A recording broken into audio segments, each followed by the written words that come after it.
Hey everybody, it's Dr. Lee. I wanted to talk to you about a very hot topic for us right now. You may be feeling burned out. Burned, frustrated, on fire, annoyed by our industry.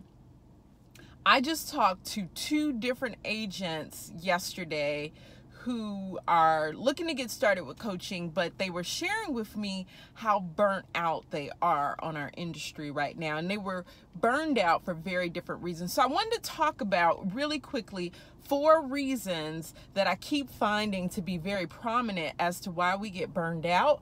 But more importantly, I want to talk about some solutions. How do we get over being burned out? Or another word for that is mental exhaustion. How do we stop that? So the first thing is low or no productivity. If you've been in sales for months, even years, but your income was better at your last gig, watch out.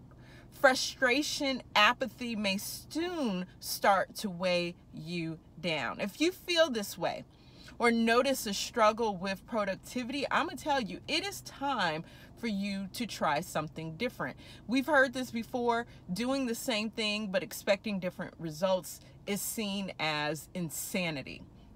So if you are feeling burned out and it is because you have low or no productivity, I beg you, stop doing the same things. It's time to try something new.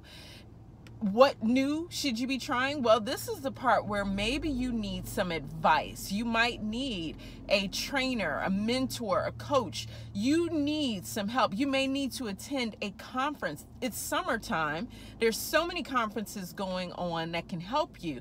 So the key right now, if you are feeling burned out because of low productivity, you need a new perspective. The other thing that I'm noticing that we feel burned out over is we don't have systems. Some of us are working by the seat of our pants. So whether you're on a team or, as I call it, a solopreneur, if you have not learned how to set it and forget it, remember that saying from a 1990s infomercial for those of you that are my age and older? Well, I love that commercial. You can set it and forget it. We have to be able to do that with certain aspects of our business. No, we cannot set and forget relationships, but there's so many pieces of the puzzle that we can. So if you haven't done that, I want to beg you to start looking into systems that can help you. There's so many things out there. There's many different things that can help you based on your personality, your temperament. So I'm encouraging you, start Googling some of the other videos that I have, as well as I love Follow Up Boss. That's a CRM or customer relationship management system database.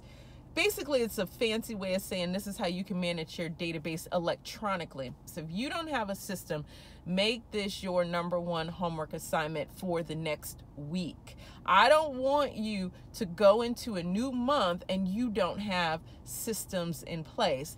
Now, I mentioned Follow Up Boss. That's more of an automation system. But you may even need to systematize how you work with your clients, what you do from contract to close. If you need those type of systems, then I want to encourage you, start with your broker, start with some of the top producers in your office, see if they're willing to share with you, and let's take it from there. Not having systems is also sometimes symptomatic of being a solopreneur. This is the third thing that I want to mention. You've probably heard these hokey sayings such as teamwork makes the dream work, or the jack of all trades means you're the master of none. But despite the fact that these sayings are very cliche, they're true. If you learn to delegate, these are about delegation. If you learn to delegate, you can save yourself from being burned out, having mental health breakdowns, and running in fear from sale. I got a chance to study some of the top 1,000 agents in the nation. And what that means is these are people who are taking home in commission $500,000 or more. So that's the top of the top. And what I was able to find is that all of them have learned how to play to their strengths, meaning in their business, they do what they do best. Some people are great at networking, so that's what these top producers focus on.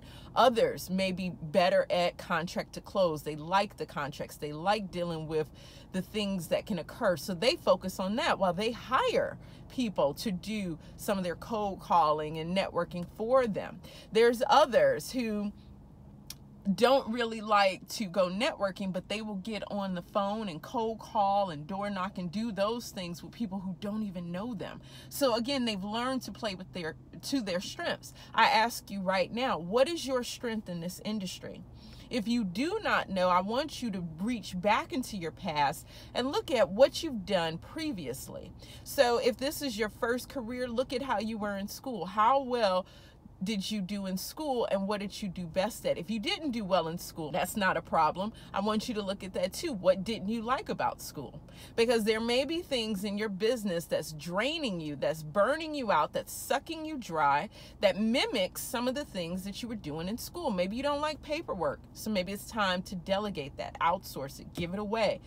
The key though is that you have to know who you are and then focus on playing to your strengths. Give everything else away. Stop being a solopreneur. I get it. Many of us feel that's a badge of honor, but there is no honor in struggling and being burnt out and being frustrated by this career. If you've done all of the 3 things that I've already talked about, maybe it's just time for you to take a vacation. Some of us are on go, on 10, all day, every day, and the problem comes in, we don't take a vacation. Now, some of us don't take a vacation because we feel like things are going to fall between the cracks. Balls are going to get dropped when we aren't here to do it. If you say that, then that means you need to refer back to the other points that I've mentioned, because you have not learned yet how to delegate. You have to have not only systems in place, but people in place that you trust. If you feel like you don't have anyone that you can trust, I want to give you the assignment today to start building relationships with either those in your real estate office or maybe those a part of your real estate association. You are not the only person that can do what you do.